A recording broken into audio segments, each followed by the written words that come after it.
यूसुफ पुंजानी कह रहा है कि बीजेपी गली गली जाकर ऐलान कर दी कि फतवा जीतेगा या भगवा जीतेगा। अरे जब सियासत नहीं आता करना तो मत करो, दुआ करो या हिकमत अमली से इख्तियार करो। नहीं, हमको सब चीज होना। देख लिए क्या हुआ। अब किधर है आप, किधर है नहीं मालूम। कहां है वो लोग जो औरंगाबाद में बोले थे इम्तियाज जलील को वोट मत दो। मैं जब कह रहा था तो कोई बोल रहे हैं मत बोलो, इनको क्या है, ये भड़काऊ भाषण दे देते, इनको क्या है, इनको टीवी पे जाके बोलने का शौक है। आज क्या हुआ महाराष्ट्र के चुनाव में, क्या बीजेपी ने क्या कहा जा जाकर। आज हमारे पास करण जैसे, क्या नाम है, यूसुफ पुंजानी आकर तकरीर करके गए, मैं इलेक्शन जीतने का हार गया। उन्होंने कहा कि बीजेपी ने पूरे महाराष्ट्र में प्रचार कर दिया कि फतवा जीतेगा या भगवा जीतेगा।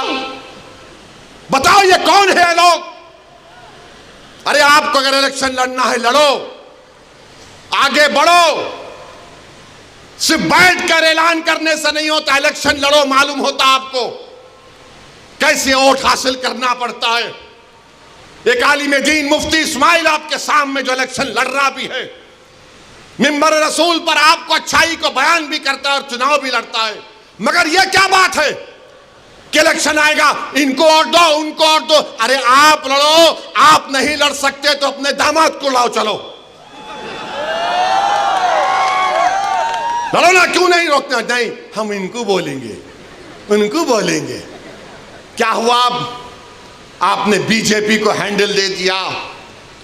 यूसुफ पुंजानी कह रहा है कि बीजेपी गली गली जाकर ऐलान कर दी कि फतवा जीतेगा या भगवा जीतेगा। अरे जब सियासत नहीं आता करना तो मत करो, दुआ करो या हिकमत अमली से इख्तियार करो। नहीं, हमको सब चीज होना। देख लिए क्या हुआ। अब किधर है आप, किधर है नहीं मालूम। कहां है वो लोग जो औरंगाबाद में बोले थे इम्तियाज जलील को वोट मत दो। उस समाजवादी पैंडेट को वोट दो, बोले थे अरे चेहरा दिखाओ औरंगाबाद के अवाम के सामने तुम। अरे लिफाफों पे जिंदगी गुजारने वालों, शर्म से डूब मरो तुम। मेरे घर को आए थे, मेरे घर को आए थे हैदराबाद को, बगैर बोले मेरे घर को आए। मैं वक्फ के बिल की मीटिंग में जा रहा था, पलट मेरा गार्ड फोन करा के साहब इतने लोग आए, मिला। घर पे आए तो मैंने कहा कि मेरा घर इतना बड़ा नहीं है, आप लोग 20 लोगों को ले लीजिए। 20 लोगों को बिठाया, वो बात करे, मैं बात करा, लेटर लिख के दिए, इनको टिकट दो, मला मैं गौर करूंगा।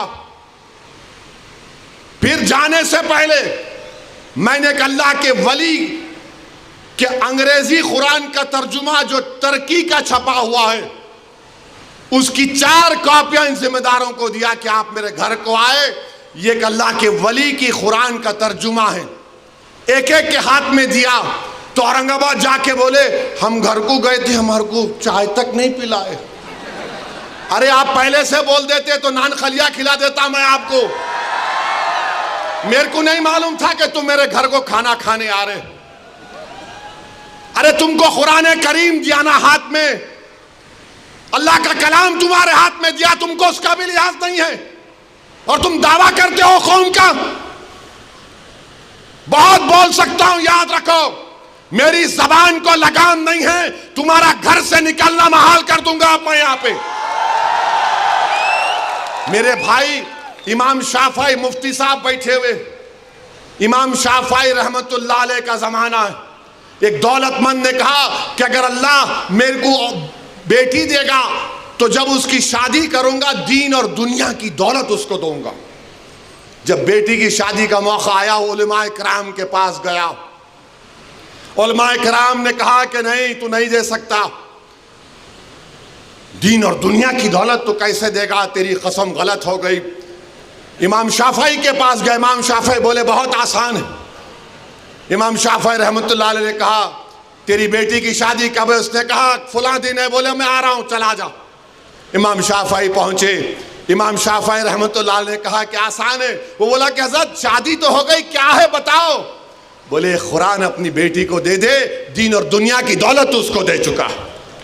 मैं उनको दिया, 4 कुरान दिया उनको, और बोल के दिया कि आप मेरे घर को आए, मुझे पता नहीं है, मैं वकीलों की मीटिंग में जा रहा था, पलट कर आया आपके लिए, ये कुरान करीम का तोहफा आपको दे रहा हूं। अरे तुमको ओवैसी से, मजलिस से नफरत है, मगर कुरान करीम की तो अजमत का तुम लिहाज रख लेते। मैं ये बात इलेक्शन में बोल सकता था, मगर खामोश बैठे रहा, मगर आज मजबूरन बोलना पड़ रहा है। याद रखो, तुम लोग जो काम कर रहे हो ना, तुम महाराष्ट्र के मुसलमानों को ना सिर्फ कमजोर कर रहे हो, बल्कि तुम उनकी आवाज का गला घोट रहे हो। अरे तुम इलेक्शन लड़ो, हम तुम्हारी तायीद करने को तैयार हैं। कब तक तुम ये सियासत करोगे कि उन्हें बोल दिया, इन्हें बोल दिया? जिसको तायीद किए औरंगाबाद में, वो खाली 5000 वोट लिया, 5000 वोट लिया। नासिर के खिलाफ कितने वोट लिया उन्हें? 10,000 वोट लिया, और नासिर हारे 8,000 वोट से। जो जिसकी तायीद का ऐलान किया हुआ 5,000, और इम्तियाज जलील हारे 1100 वोट से। धूलिया से फारूक शाह के खिलाफ आपने ऐलान किया, वो 10,000 पे निपट गया। फारूक शाह 70,000 वोट लिए, सिर्फ 1700 वोट लिया वो जालिम, सिर्फ 1700 वोट लिया। फारूक शाह 70,000 वोट लिया। अतीक को आपने तायीद नहीं की, किसी और को बोल दिया। अरे क्या कर रहे हो तुम लोग? मत करो। तुम्हारा एहतराम और तुम्हारी अजमत हम करते हैं, मगर आप जो काम कर रहे हैं वो मुसलमानों के हक में नहीं कर रहे हैं। आपने हैंडल दे दिया बीजेपी को, बीजेपी ने पूरा प्रचार कर दिया, और क्या नतीजा निकला जा आप देखो। कल ये बीजेपी की सरकार अगर कुछ करेगी तो कौन आके लड़ेगा? आप आएंगे रोड पे? यही इम्तियाज जलील, यही फारूक शाह, यही मुफ्ती इस्माइल, यही नासिर सिद्दीकी, यही फारूक शाब्दी, यही वारिस पठान मैदान में उतर के मुकाबला करेंगे। मेरे भाई, पहचानो इन लोगों को। मैं नहीं बोलना चाह रहा था, मगर आज मैं जरूरी है सच्चाई को बयान करने के लिए कह रहा हूं। बहरहाल मेरे अजीज दोस्तों और बुजुर्गों, अपने मस्जिदों को आबाद रखो। जो लोग मस्जिदों को छीनना चाहते हैं, उसका जवाब क्या है? अपनी मस्जिदों को भरे करो। तुम्हारी जुमे की नमाज फजर की नमाज में उतनी तादाद होनी चाहिए। तुम्हारी मगरिब की जमात में जितने लोग होते हैं उतना जहर में होना चाहिए। दरगाहों को आबाद रखो, खानखाओं को आबाद रखो। दरगाह और खानखाओं पर अल्लाह के नाम पर दिल पर ज़रब मारते रहो। डरने और घबराने की जरूरत नहीं है। जो ताकतें मस्जिदों को छीनना चाहती हैं, अल्लाह कुरान में फरमा दिया, ये सबसे बड़े जालिम हैं, ये सबसे बड़े जालिम हैं। अब ख्वाजा अजमेरी के आस्थाने तक आप पहुंच गए, सलीम चिश्ती के आस्थाने पर पहुंच गए। याद रखो जालिमों, ये वो सूफिया इकराम हैं जो बादशाहों की तरह दौलत नहीं थी। ये वो वली अल्लाह और खुतुबुल वक्त है जो फटे हुए कपड़ों पर बैठकर हुकूमतों को अल्लाह की बारगाह में दुआ करके बदला देते हैं। जो फटे हुए कपड़े पहनकर, वो जिनके पास खाने को नहीं था, मगर अगर वो कसम खा लेते तो अल्लाह उनकी कसम को पूरा कर देता। तुम ख्वाजा अजमेरी के आस्थाने पर चले गए, तुम सलीम चिश्ती के आस्थाने पर चले गए, तुम मस्जिदों पर चले गए। अब तुमको इंशाअल्लाह ताला शिकस्त होगी, इनको शिकस्त होगी, आप देखना। अरे ख्वाजा का आस्थाना आबाद है, मुगल खत्म हो गए, ख्वाजा का आस्थाना आबाद है। अंग्रेज खत्म हो गए, ख्वाजा का आस्थाना आबाद है। अरे जालिम का जालिम आकर चले गया, ख्वाजा का आस्थाना आबाद है। हमारे मदरसे, कई वजीर आजम को देखे, मदरसे आबाद। अल्लाह का घर आबाद रहेगा। और अल्लाह के घर को आबाद कौन करेगा? जो अल्लाह पर भरोसा करता है और किसी से नहीं डरता सिवाय अल्लाह के, और आखिरत पर भरोसा करता है। तो नौजवानों, अपने इबादतगाहों को मजबूत रखिए, उसको आबाद रखिए। आपका फिर से शुक्रिया बहुत बहुत। वाखिर दावा अल्हम्दुलिल्लाह।